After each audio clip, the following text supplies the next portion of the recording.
All right, so I wanted to knock this out before the sun starts going down. Stupid dogs. Let's see. What was this? When was this? December 1992. I was living in North Mesa on McClellan, and that little skank. She was actually really cute, but you know, she was 15 and I was like 18. Was I 18? Yeah, I was 18. That's why I was like, go fuck my brother. And my brother's like, I'm boozy. He's fucking Amy Big Jugs. What's her name? She was 15 and she had like triple D's coming around. So I started calling her SupaJuggs. And then my brother starts calling me SupaJuggs and come up and grabbing my titties and shit. He's like, you're SupaJuggs. I was like, okay. And so then that's when I decided my DJ name would be SupaJugg. SupaJugg. SupaJugg. Targa, the New World Order. Thanks, Targa. Get up in there. Oh, I see. They're conquering the old brands. See, they don't show the whole brand. They show parts of the brand. See, that way they get away with that. Basic bitches on a Orion. Funny car. Name videos. How to make a bandpass box. Higher education auto sound. I'm a graduate from high school. I'm wondering how to get into the auto sound business. Ugh. Get out of it. Just start doing installs for free. That's what I was doing in 1992. I remember I had a shitty car, 65 Chevy Malibu, the same one in Repo Man. And I was putting a stereo system in it. And I had moved my mom's car out to the street. And just some yahoos drove by and threw a beer bottle through her windshield. And, you know, whatever, it happens. It's Mesa. And she was like, your friends did this. I'm like, I don't have any friends. I have like maybe one girlfriend. That's it. And then all I would do is hang out skateboarding. I wasn't even really into stereos that much. In fact, I would have never bought this magazine, which is why it's kind of intriguing to me, because now that I've, you know, all these years, I'm like, okay, now I've supported that. I know what this is and all that stuff. I had no idea about this stuff. I was super poor. So I was like, this was not, there was zero budget, zero. So like I would dig speakers out of the trash, and oh yeah, that goes in the spare tire. That's cute. Stealth mode. I would dig stuff out of the trash, man, and then I'll take the tweeters. You know, I put tweeters in my air vents. You know, that I had gotten from Radio Shack. So those were pretty generic. Orion sold a version of those. All they did was take this. This is Super China. It's all brass though, which is nice. But and then they would just put wired in retail packaging. Now it's wired. Orion wired, which was their accessories division. ADI, pretty generic. 15. Earth and McQuake. It was funny how all the brands always basically copied each other. So because if somebody had one good idea, and that's what happens in all of this stuff. If somebody has a good idea and they're you find out how many units they're moving per month. Look at that beautiful paint job. This is before wraps, people. That's probably fucking hand drawn. I doubt that was a wrap. They did not have wraps in those big printers back then. So. That one on the left looks like a winner. So, and who's that? Is that Lloyd? That is Lloyd, founder of MTX.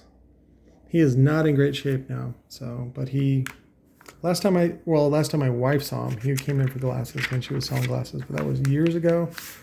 And then I hit up Junior for I wanted to do either a small documentary or write a book about car audio history here in Phoenix, and he was like, no dice. I was like, okay.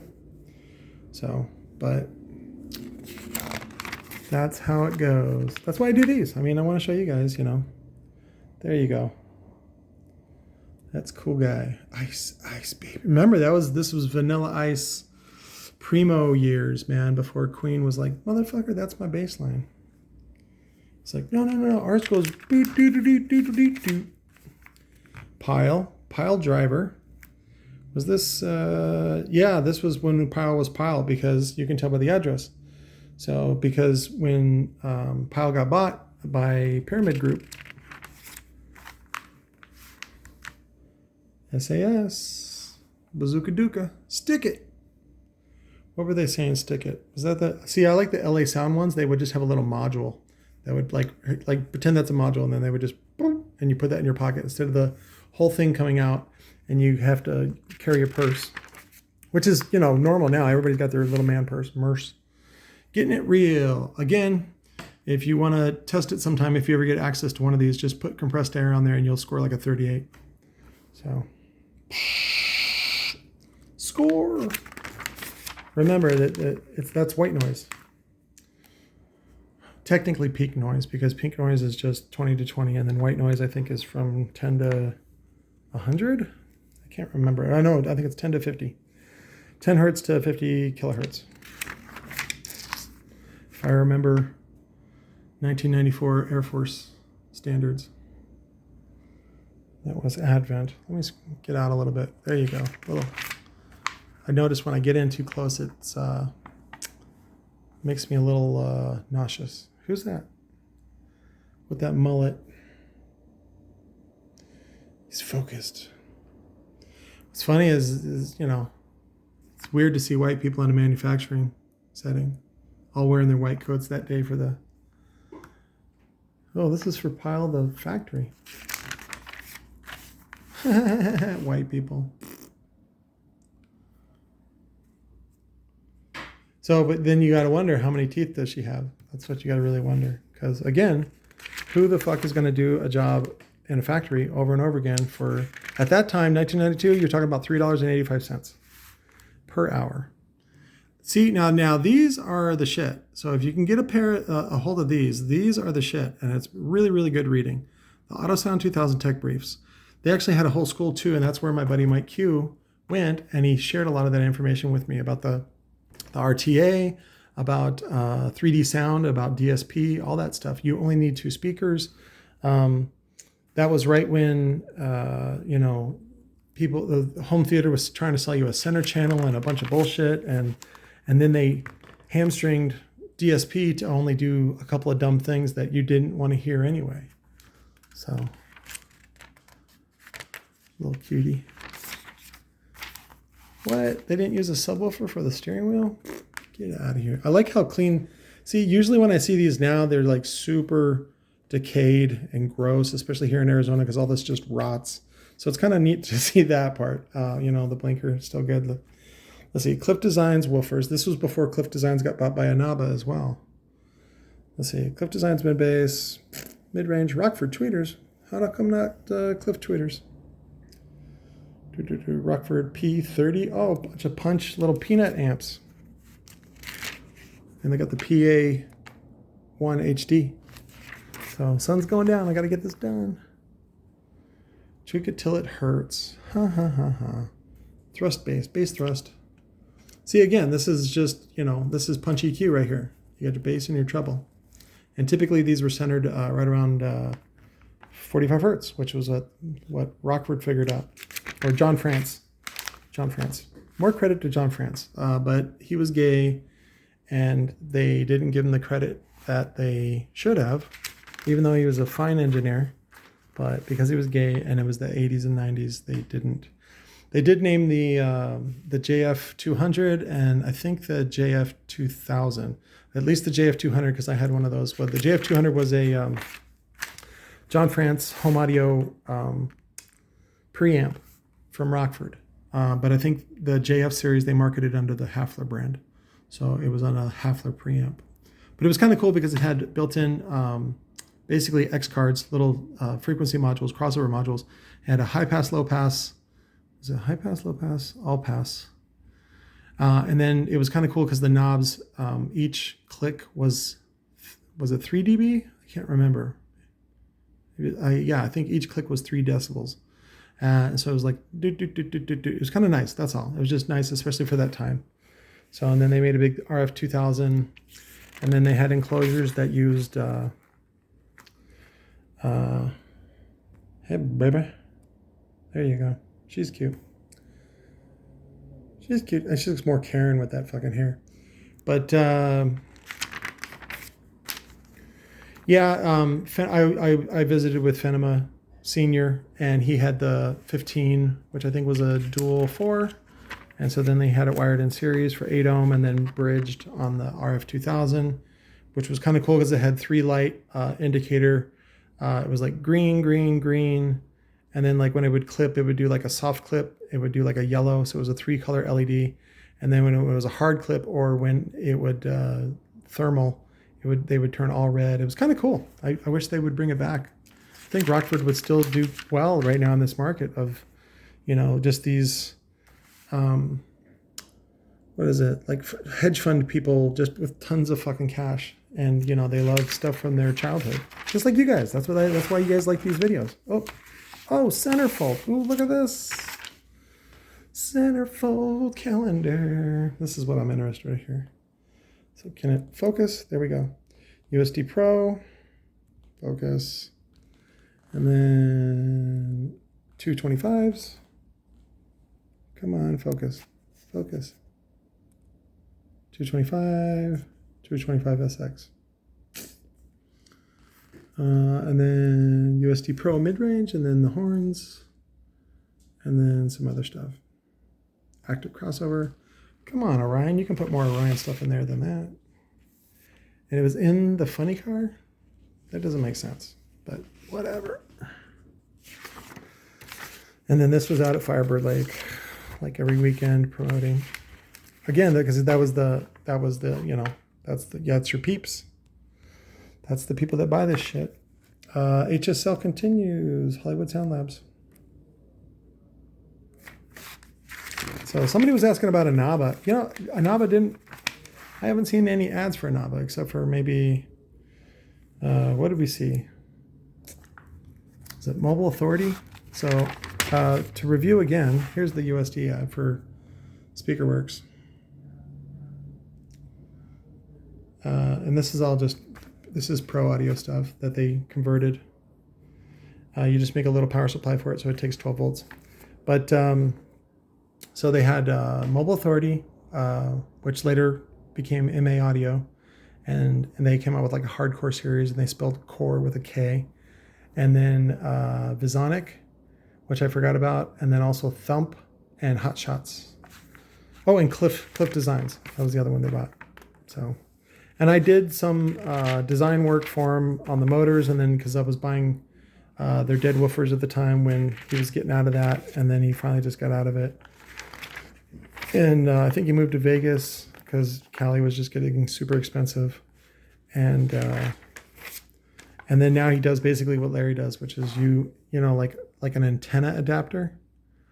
It seems like the dumbest thing. You're like, there's no money in it, and you sell it for $1, but when it costs a penny. Turning a penny into $1, that's a pretty awesome, margin. So, future of competition, guest speaker, Dynamat, 3 dB. Every vibroacoustic problem has a dynamic control solution. In a Hollywood Sound Labs killer kit. Reference series to see they would sell you a whole solution. They don't just sell you parts. You want parts? Go to Napa. You want just an RCA cable? Go to Napa. Oh, this is the system they put in there. Oh, that's cute. Space satellite. Boop, boop, boop, boop, boop, boop, boop, boop, boop. MTX QT2 BGM. I don't know any of this shit. I know that little amp. Again, also, somebody was asking about why is Phoenix the mecca for car audio, and some of that had to do with Jim Fosgate was from here, and then just Wayne was here, Wayne Harris, Bernie Boland. Some of them went to school here, and then as graduates, car audio started becoming a thing, and there was nothing back then. There was like the realistic 100-watt booster. That was it, and then maybe some Optimus stuff, if that, from Radio Shack. There was just no industry. And, everybody was like, on cocaine, and they're like, well, we got all this cocaine money. What do we do with it? And so then that's when they started buying PA stuff and then just repurposing it. And then when they started designing amplifiers, they started running into, I don't want to say these problems, but they all came up with the same solutions. So that's where the standard for 4 ohm came in, and it has to do with cost analysis for how much you want to step up in the transformer, how much voltage you want in the rails, that kind of shit. So opti drive. But yeah, let's see. Let's go through the brands. Rockford, Hafler, Lightning Audio, and those are all under the Rockford group. And then we had Orion, ADS, which was bought from back east from Boston, which I think those guys then later formed Boston Acoustics with that money. And that's when they were still importing drivers from Braun over in Germany. But then ADS was here, and they also had Apogee. Was it Apogee? Oh, I can't remember now. Holy shit. Well, there was a Rockford had I forgot the home audio. It was a ribbon company, and it was the deal was terrible. I think I told you guys about this before. God, I can't remember the name. It's gonna kill me now. But anyways, it was something acoustics, but it was the home audio ribbon brand that Rockford had bought, or Rockford Corporation had bought, and the deal that was in there was like they bought the brand, but they still had to be responsible for all the repairs and warranty work, and that like killed the fucking deal. So, and then as soon as the time limit was up on that shit, they just dumped it. They're like, fuck you, we don't want anything to do with that brand and all that kind of stuff. And Apogee was the, if I remember right, Apogee was the, it sort of ran into the same sort of thing, that want and that need for, cocaine money type of $3,000 to $5,000 pair of speakers was not there anymore. That market went away, or was saturated. Again, we've seen an ad like this before. This thing was pretty short. There's not really much to this. Not a lot of beef. The old stuff.